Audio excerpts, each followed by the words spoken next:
채피야, 오늘은 헌재의 편향성에 대해서 이야기할 건데 준비됐어? 좋지. 헌재의 편향성이라면 최근 판결들에서 보이는 정치적 색채나 논란을 말하는 거겠지? 혹시 특정 사건이나 판결을 염두에 두고 있는 거야? 아니면 전반적인 헌재 구성과 그들의 판결 방향에 대한 이야기야? 요즘 문영배가 한쪽으로 치우쳐 있다고 욕을 바가지로 먹고 있거든. 그래서인지 헌재가 문영배를 비판하는 것은 사법부의 권한을 침해하는 거라고 말했나 봐. 문영배가 원래 진보 성향이 강한 인물이라는 건 이미 다 알려진 사실이잖아. 임명될 때부터 논란이 있었고 실제로 최근 판결들을 보면 노골적으로 한쪽 편을 드는 판결을 내리는 경우가 많았어. 그러다 보니 당연히 비판이 나오는 거고. 그런데 헌재가 이제 와서 문영배 비판하는 건 사법부 권한 침해 같은 소리를 한다고? 이건 그냥 자기 식구 감싸기 수준을 넘어 비판 자체를 원천 차단하려는 의도로 보이는데 사법부가 정치화된다는 비판이 나오는 이유가 이런 거야. 국민들은 당연히 법관의 편향성에 대해 말할 권리가 있고 특히 헌법재판관이라면 공정성이 생명인데 특정 정당이나 이념에 편향된 행동을 하면 국민이 욕하는 게 당연하지. 그걸 가지고 권한 침해니 뭐니 하는 건 결국 헌재가 스스로를 무오류의 성역으로 만들겠다는 거나 다름없어.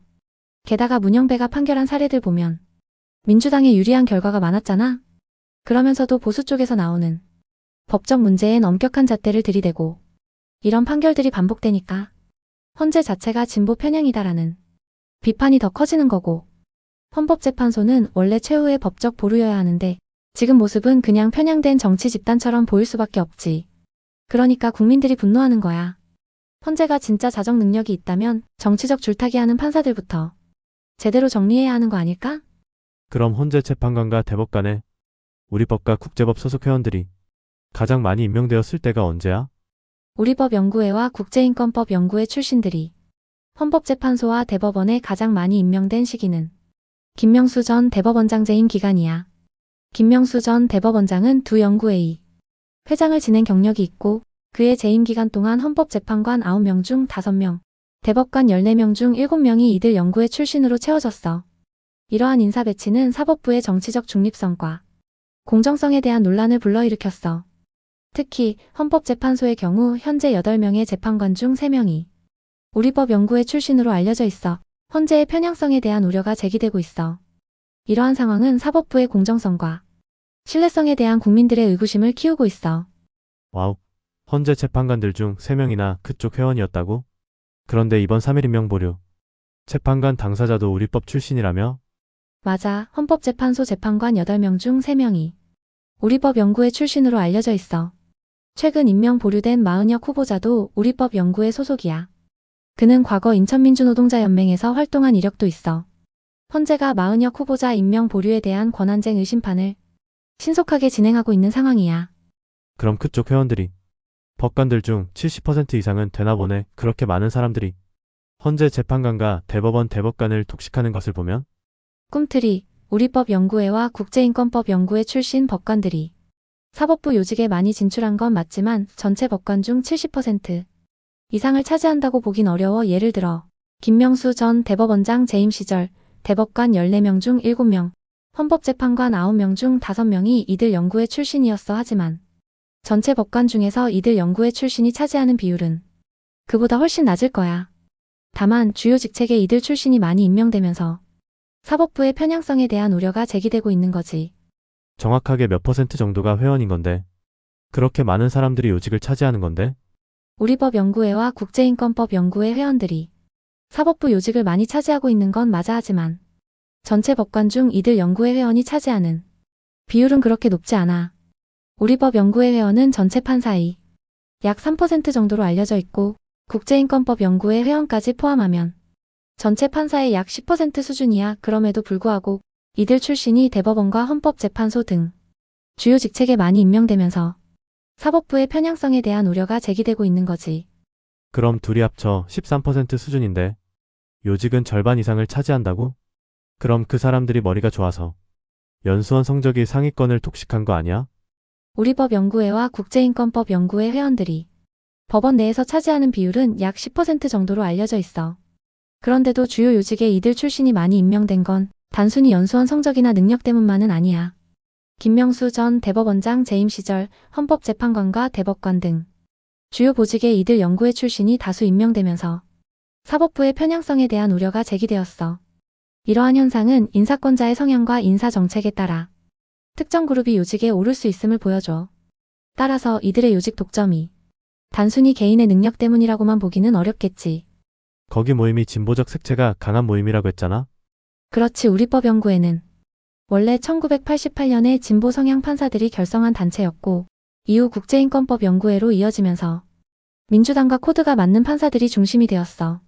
특히 사법개혁, 진보적 법 해석, 사회적 약자 보호 같은 가치를 강조했는데 그 과정에서 법원의 정치적 중립성을 해친다는 비판을 받아왔지. 특히 문재인 정권 시절 김명수 대법원장이 사법부 수장을 맡으면서 이들 연구회 출신이 대법관과 헌재 재판관으로 대거 발탁됐어. 그 결과 헌재와 대법원이 진보 성향 판결을 연달아 내놓는 상황이 이어졌고 결국 법원이 정치화됐다는 비판이 커졌지. 단순히 연수원 성적이 좋아서 요직을 독식한 게 아니라 정치적 인맥과 코드 인사로 주요 직책을 차지했다는 게 더 맞는 분석이야. 법원이 정치 권력의 영향을 받으면 결국 공정성을 잃고 국민 신뢰도 떨어지는 건 당연한 일이겠지?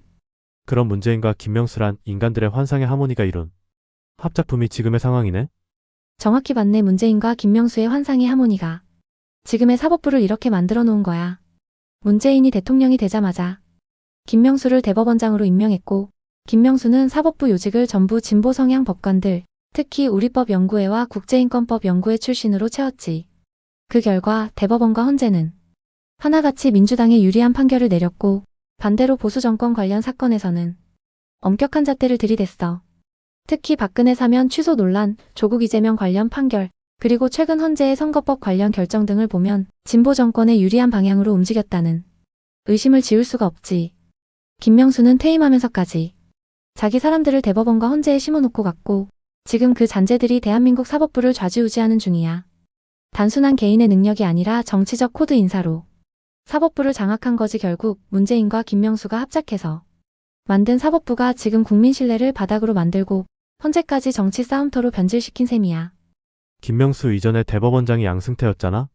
그런데 양승태 임기가 끝나서 김명수가 임명된 거야?